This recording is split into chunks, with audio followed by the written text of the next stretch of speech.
Hey everybody, welcome to Money's No Object. I'm your host, Dylan Howell. This is episode number 140 of our YouTube channel and podcast, and I cannot be more excited to continue sharing with you guys personal finance topics that I think can be useful for you in your long-term financial journey. Today, we are going to finish our week of talking about protecting your finances. And we've talked about several different ways already this week that you could protect your finances. We talked about having the right insurance coverages. We talked about having estate planning documents in place. We talked about taking good risks, right? We talked about even how you can protect your finances when using a financial advisor.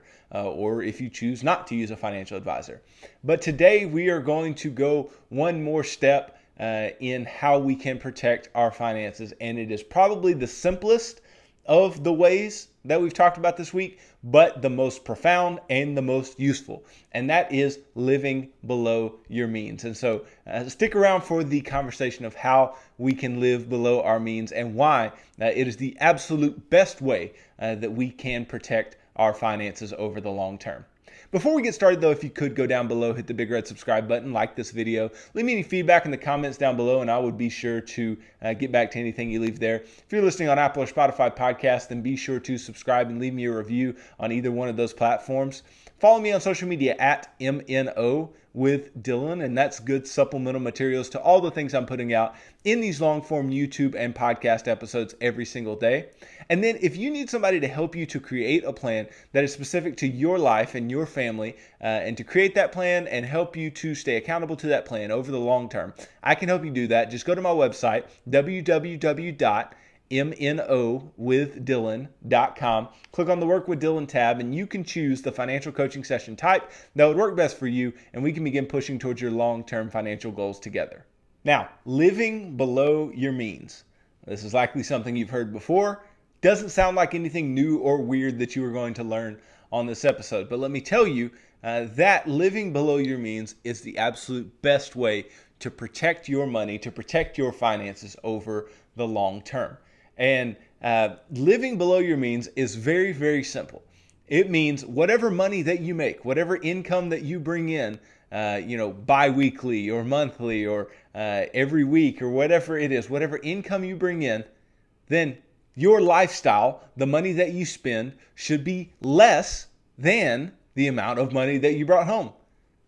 Basic personal finance, right? That is one of the simplest things that there is in personal finance. But it goes deeper than that on how it protects you over the long term. Just think, if you are living paycheck to paycheck, right, and constantly living on every single dollar that you bring in, right? Every single dollar that you bring in is leaving the door.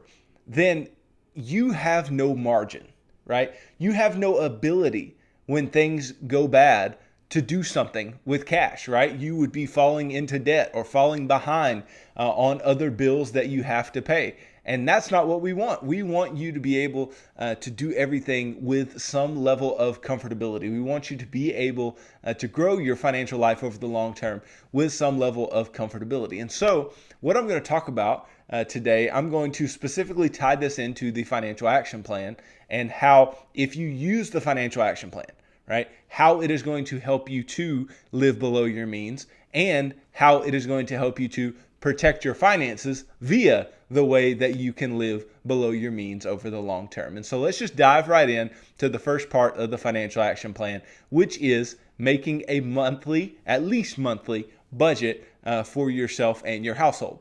And if you make this budget, then what you are doing is you are saying, okay, I have this much income, I have this much in expenses, and I have this much left to do different things with, like give more or save and invest more.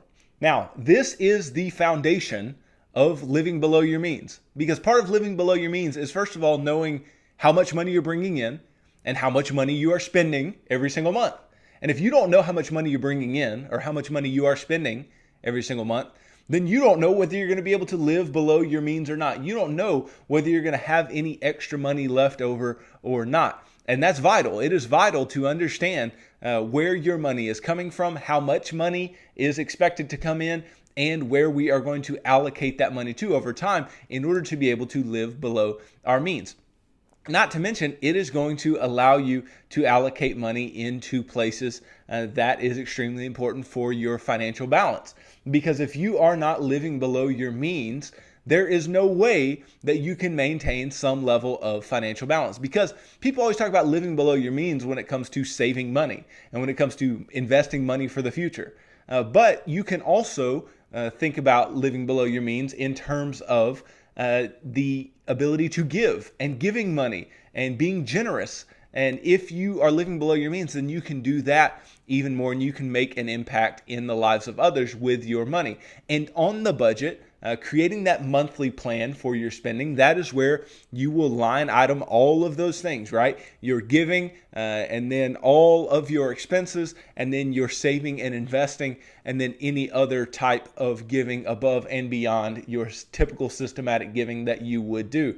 And so if you do not budget, if you do not create this plan, then you will not have any way of knowing whether or not you can live below your means or not, and whether or not you can save, give, invest, all of these types of things and maintain your financial balance. And so it is vital in order to be able to live below your means to budget, and it is vital to financial balance that you do live below your means. And this is going to protect you over the long term, because you'll know where your money is coming from. You'll know where your money is going, and you will be able to make ends meet, because this is where we're at the plan and we're like, okay, I need to make sure that ends even meet. I need to make sure that I can pay this bill and that bill and all of my bills, collectively. I need to make sure that I can get them paid month after month. And if I can't, then I have an issue. And the budget will help you to get to that point where I know I can pay all of my bills, or I know what I need to do in order to get to a place where I can pay all of my bills.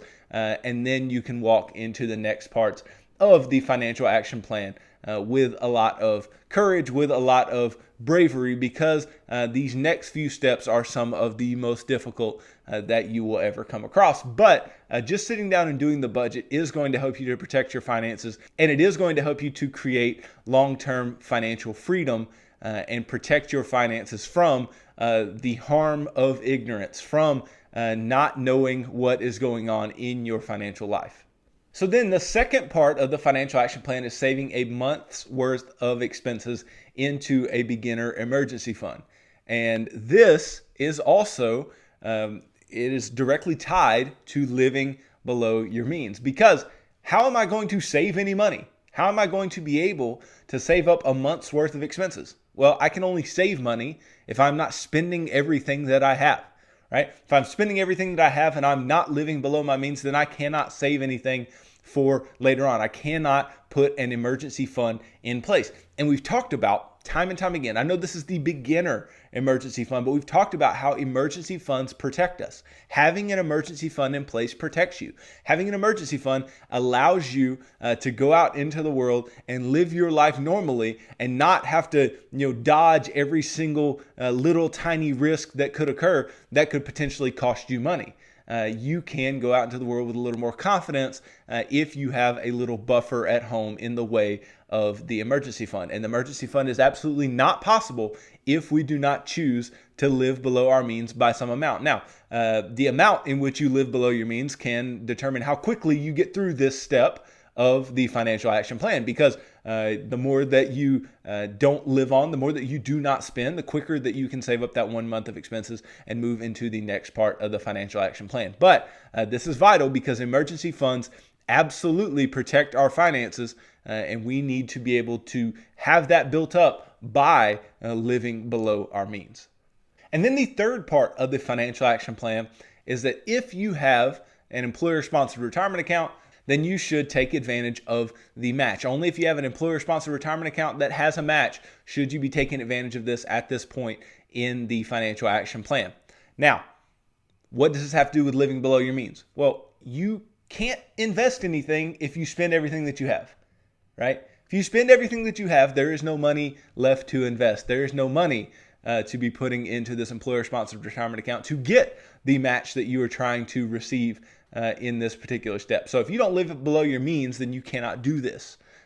But how is this going to protect your finances? Well, if you want to live any type of way in retirement, then this is going to protect the ability to do so. You are investing into your future. Not only that, this is protecting your ability to get all of the money in your retirement accounts that you possibly can, because you are taking advantage of an employer match, meaning you put in a certain percentage of your paycheck and they will match whatever percentage that is, right? And so that is protecting your ability to grow money for the long term. And we cannot do this, again, without living below our means. If we are spending everything that we have, then we do not have money to do this, and we do not have the ability to get this free money and get this money invested and growing and compounding for us over the long term, because that's the whole point of this particular part of the financial action plan, is that we can get money to start growing for us, to start compounding for us over the long term. And if we are not growing that money, if we are not taking advantage of this opportunity and living below our means and doing what we are supposed to do here, then we can be in a tough position later on, and we are not protecting our ability to live our long-term financial dreams as much as we want to. So our ability to live below our means is helping us to protect our future, to protect our long-term retirement goals, our long-term financial goals as we move along. And we cannot begin investing here if we do not have the ability to live below our means as well. And so this moves us into the fourth part of the financial action plan, and that is to pay off all of our consumer debt and not go back into debt after this point. This is key, right? If you are in debt, then that means literally you have been trying to live above your means, right? You have been trying to purchase things that you can't afford, that you can't buy in cash, right? Or that you've chosen not to purchase in cash. And so anything that you do to get into debt is just naturally saying, I have not been living below my means. Therefore, once you get to this part, once you get to this step, once you get to this piece of the financial action plan, if you cannot make your way through this, it is likely because you have a problem with living below your means. And what living below your means is going to allow you to do in this step, obviously, is to pay off the debt.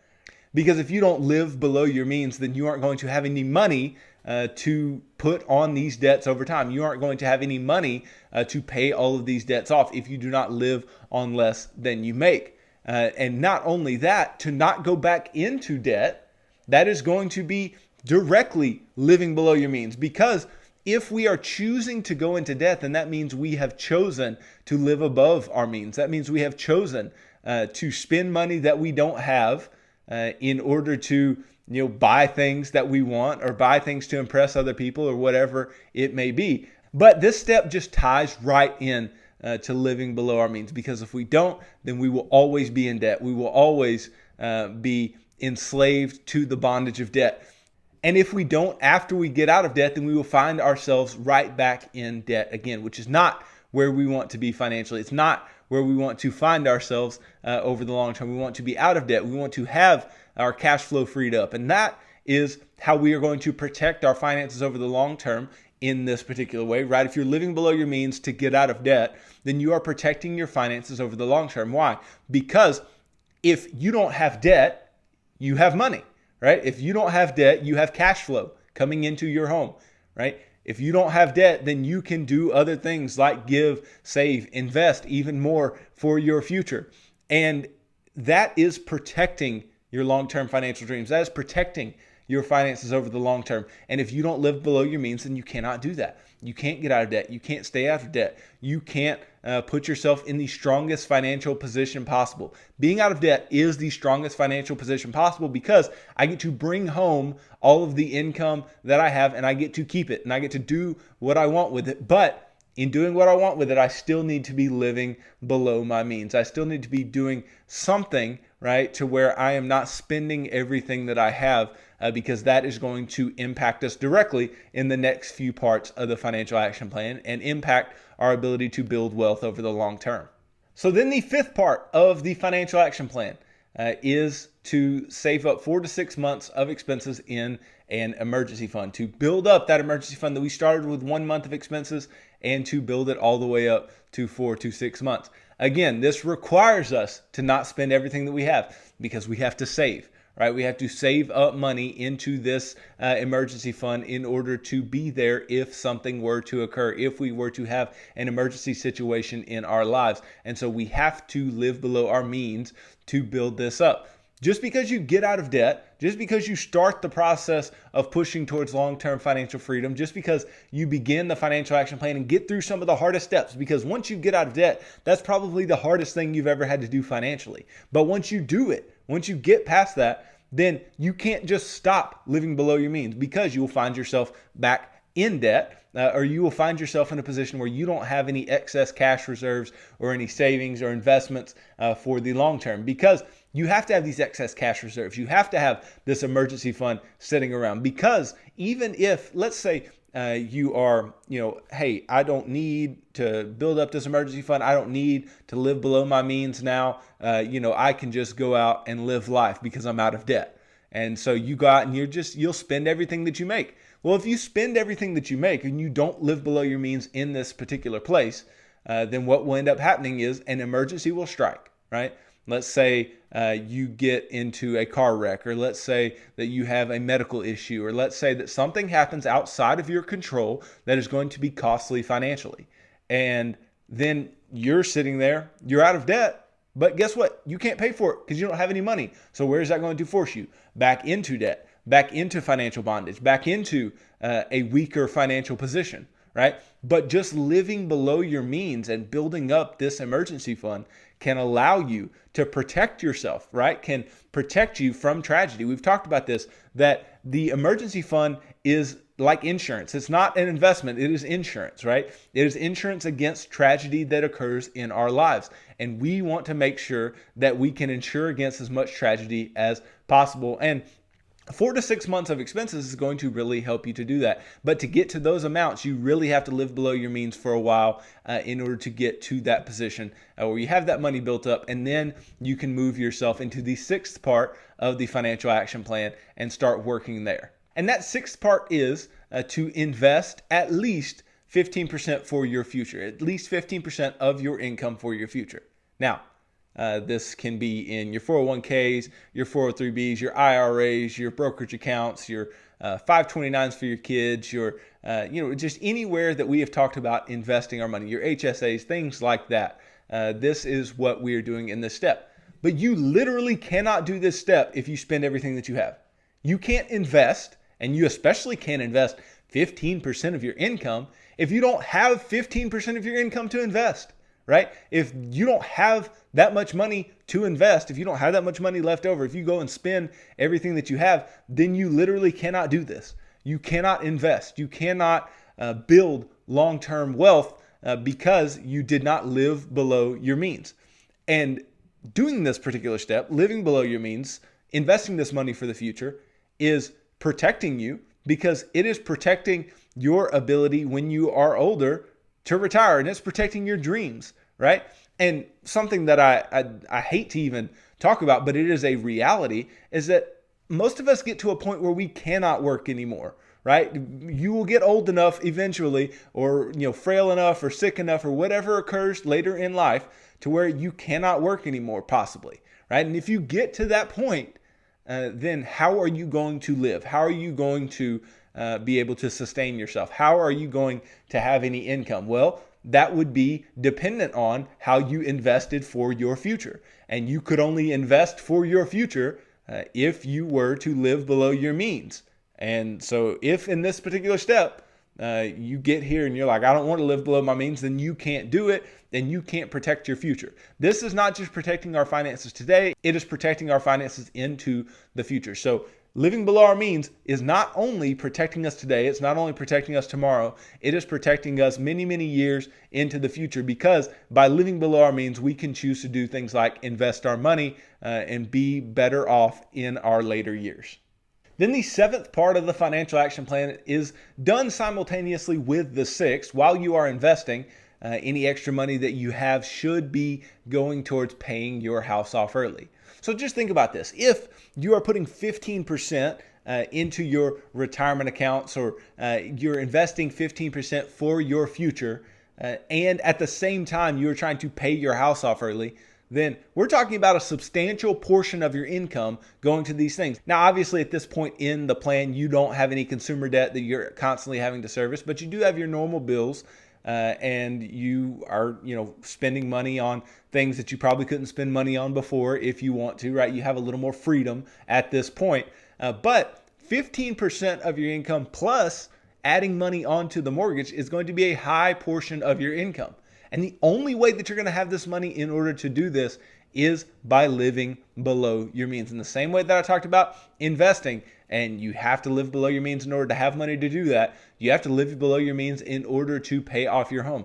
Because we know that this is our biggest debt, right? This is the biggest asset that we're ever going to purchase, and the mortgage is the biggest debt. And so if we have this huge debt, the only way we can pay it off early and the only way we can pay it off with any type of veracity is putting larger sums of money on it. Well, where are you going to get those sums of money from?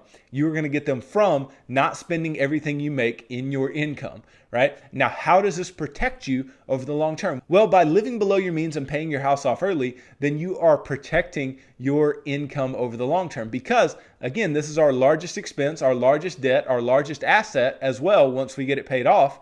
Then that cash flow that was leaving our home every single month is now going to stay at home, right? That cash flow is going to be in our pocket and is going to protect our finances in that way where we have zero debt. We are not paying anything to anyone. We don't owe anyone any money. And we can only do this by living below our means, by having a substantial portion of our income go to things like investing and paying off our home.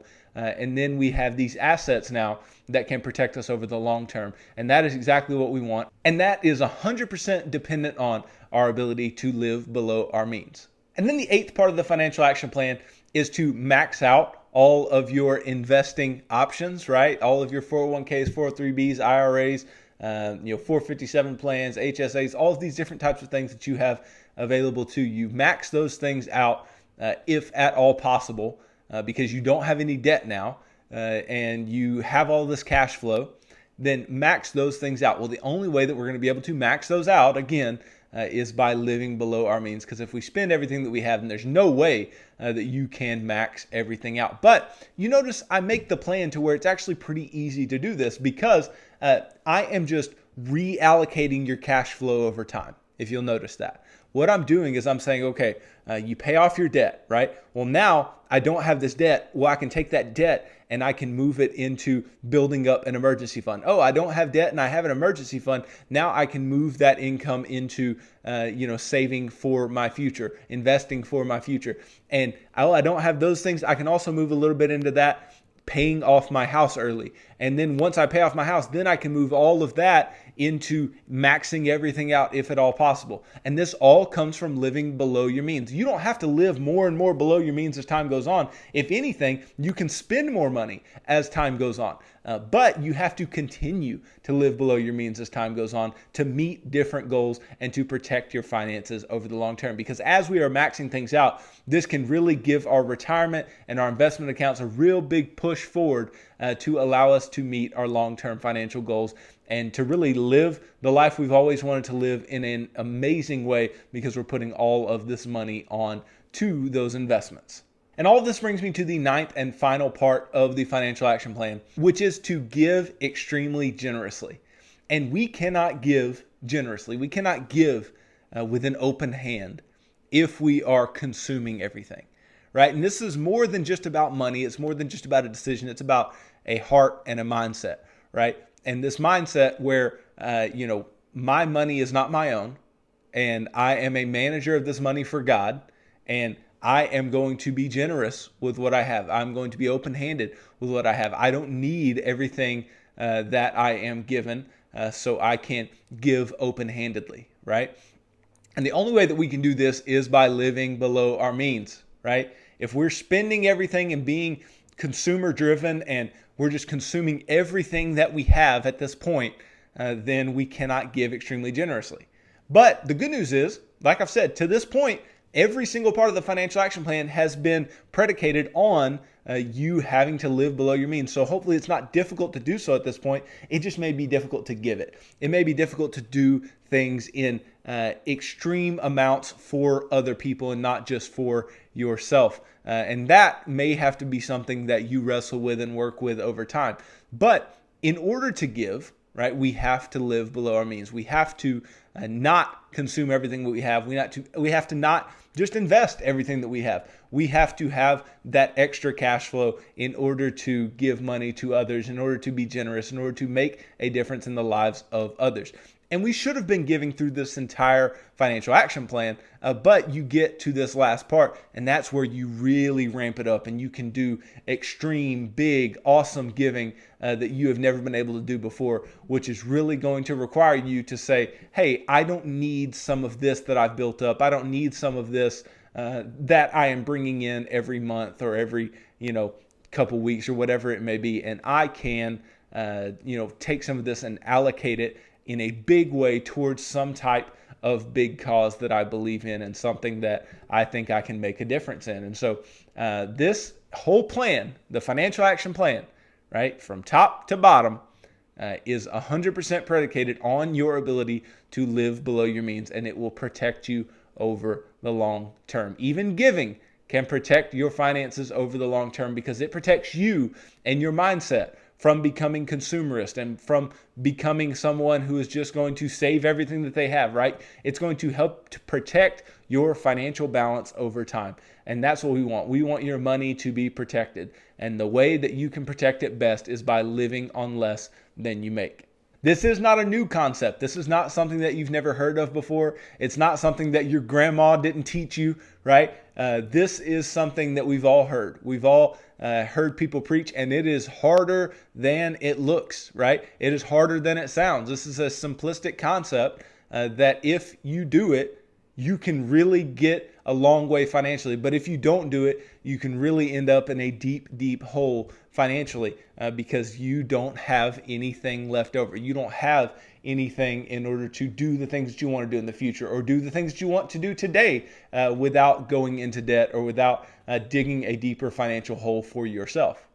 So look, I've talked about this before. Delayed gratification is all this is. Right? Living below your means is just delaying gratification. It is just taking some of your money and putting it away for later, or taking some of your money and giving to a better cause, or taking some of your money and investing it and growing it for your future, or taking some of your money and paying off your debts instead of just consuming all of it, instead of just spending every dollar that you have or not knowing where your money went or things like that. And this is just vital. This is Personal Finance 101, and I think it can help everybody. I think this can help you no matter where you are in your financial life. I think it can help as a reminder to those who are doing all of the right things, and I think to those who have not been doing the right things or are deeply in debt or are living paycheck to paycheck or things like that and don't know what the deal is, they can get the motivation from this episode, from talking about living below your means, to know it can be done. And in order to live a strong financial life, it must be done. Your money management skills are not going to grow on their own. They are only going to grow and strengthen if you practice the right things, if you do the right things. And the number one thing that you can do for yourself and your finances over the long term to protect your finances and to grow your finances is to live below your means, live on less than you make, and not persist in this paycheck to paycheck mentality that we tend to have as Americans. So thanks for watching this video. If you could go down below, hit the big red subscribe button, like this video, leave me any feedback in the comments down below, and I'll be sure to respond to anything that you leave down there if you haven't done so already. Follow me on social media at MNO with Dylan, and that's really good supplemental materials to all the things that I put out in these long form episodes every single day on YouTube and the podcast. If you're listening on Apple or Spotify podcasts, then make sure to subscribe and leave me a review on either one of those platforms, and that would be greatly appreciated. And if you need somebody to help you walk through your financial life and create a plan that is specific to your life, to your family situation, and keep you accountable to that plan over the long term, I can help you do that. Just go to my website, www.MNOwithDylan.com. Click on the Work with Dylan tab, and you can choose the financial coaching session type that would work best for you, and we can begin pushing towards your long-term financial goals together. So tune in Monday as I talk about one way that people borrow money that they think sounds good, but can be extremely dangerous. So thanks for tuning into this episode of Money's No Object. I'm your host, Dylan Howell. God bless.